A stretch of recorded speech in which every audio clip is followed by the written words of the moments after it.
Hi welcome back to our channel. இன்றைக்கி நம்ம சுவையான கருவாட்டு குழம்பு எப்படி பண்ணலான்னு பார்க்கலாம். முதல்ல வந்து கருவாடை வந்து நல்லா சுட்டு எடுத்துக்கோங்க.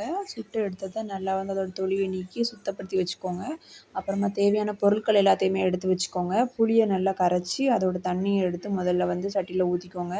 அப்புறமா வந்து காய்கறியான இந்த தக்காளி, கத்திரிக்காய், முருங்கைக்காயும் உள்ளே மிக்ஸ் பண்ணிக்கோங்க. குழம்பு மிளகாய் தூளும் போட்டுக்கோங்க. நல்லா கொதி வரட்டும், மூடி வச்சு கொதி வர வைங்க. அப்புறமா வந்து அரைக்கிறதுக்கு தேவையான பொருள் தேங்காய், தக்காளி, வெங்காயம், சீரகம் நல்லா அரைச்சி எடுத்துக்கோங்க. அதுக்கப்புறமா அதுக்குள்ளே நம்ம கொதி வந்துடும். கொதி வந்ததுக்கப்புறமா கருவாடை வந்து அப்படியே போடாமல் நல்லா 2 வாட்டி நல்லா கழுவி போடுங்க. ரொம்ப நல்லா கையை வச்சு அழுத்தி தேய்க்கக்கூடாது.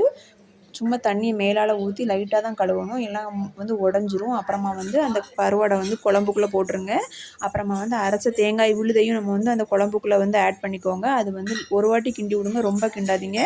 அதுக்கப்புறமா வந்து மூடி போட்டு கொதி வர்ற வரைக்கும் வேக விடுங்க. கொதி வந்ததுக்கு அப்புறமா திரும்ப வந்து சிம்மில் ஒரு 10 நிமிஷம் வைங்க. அப்போ தான் நல்லா வந்து ஊறி வரும், பச்சை ஸ்மெல் போய் வரும். அப்புறமா வந்து நம்ம அதுக்குள்ளே வந்து தாளிப்பு பார்க்கலாம்.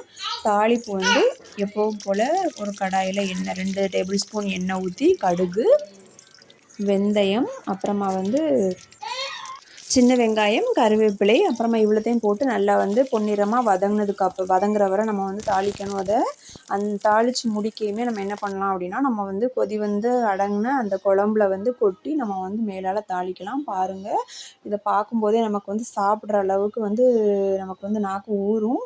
ரொம்ப அருமையாக இருக்கும். ஒரு முறை ட்ரை பண்ணி பாருங்கள்.